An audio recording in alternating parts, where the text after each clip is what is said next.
Welcome to The Explainer. Today, we're going to talk about one of the most famous corporate showdowns ever, Blockbuster versus Netflix. Now, it's a story you probably think you know, but at its heart is this really powerful parable about a frog in a pot of water and what happens when the heat gets turned up, ever so slowly. So let's get right to it. The whole idea here comes from this parable in Peter Senja's work. It's a pretty stark metaphor for how we react to change, or, how we fail to react. The idea is so simple, right? But the implications, they are absolutely massive. So what's the big lesson here? Well, obviously, it's not actually about frogs. It's about us. It's about how entire organizations, entire industries even, can completely miss those slow, creeping, gradual threats. We are wired to respond to a sudden crisis, a big, obvious danger. But a quiet revolution, that can sneak right up on you, and you won't even notice. This whole frog thing, it's a perfect metaphor for 5 specific dangers that pop up when a company gets, well, a little too comfortable, a little too successful.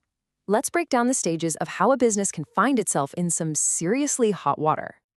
Okay, so it starts with your threat sensors just getting out of whack.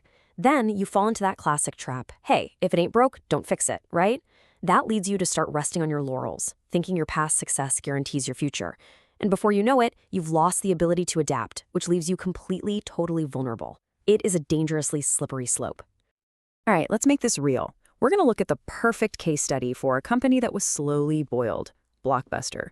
Their story is just such a powerful lesson in what happens when you decide to ignore the rising heat. So where did it all start to go wrong? Well, first off, Blockbuster's threat sensors, they were pointing in completely the wrong direction. They were scanning the horizon for the dangers they understood, but the real threat, it was coming from somewhere they weren't even looking. I mean, just think about that for a second. Their biggest enemy, in their minds, was the other video store across the street. But their real rival? It was the dial-up modem quietly humming away in their customers' homes. They were so stuck in that physical retail mindset, they were completely blind to the digital tsunami that was about to make their stores obsolete. And then there's danger number 2. They were totally hooked on their business model. And why wouldn't they be? It was making them a fortune. In fact, they had one source of revenue that was so huge, it basically blinded them to any other way of doing things. $800 million. Just let that number sink in. That's how much money Blockbuster was making every single year from late fees. Pure profit.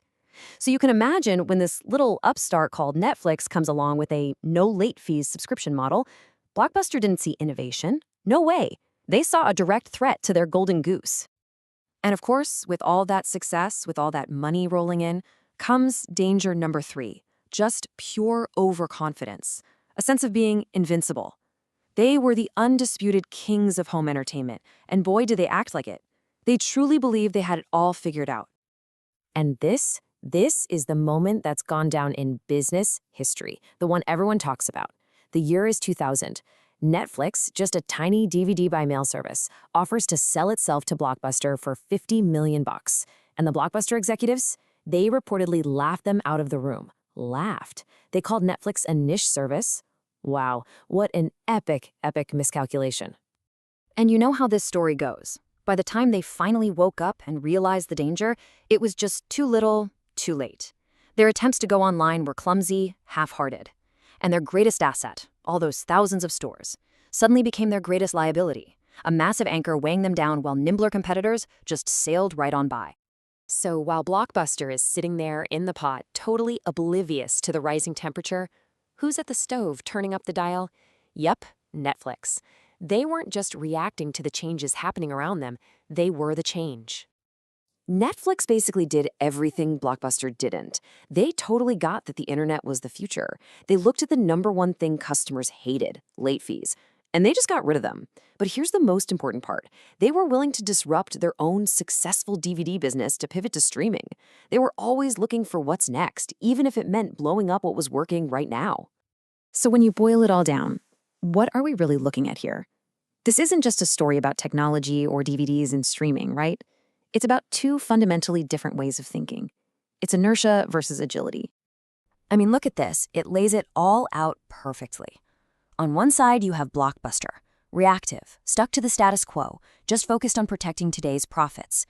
And on the other side, you have Netflix, proactive, embracing disruption, and totally focused on future growth. One company was basically driving by looking in the rearview mirror, and the other had its eyes fixed on the road ahead. So in the end, this isn't just another story about a company going bankrupt. It's a story about a total failure of imagination.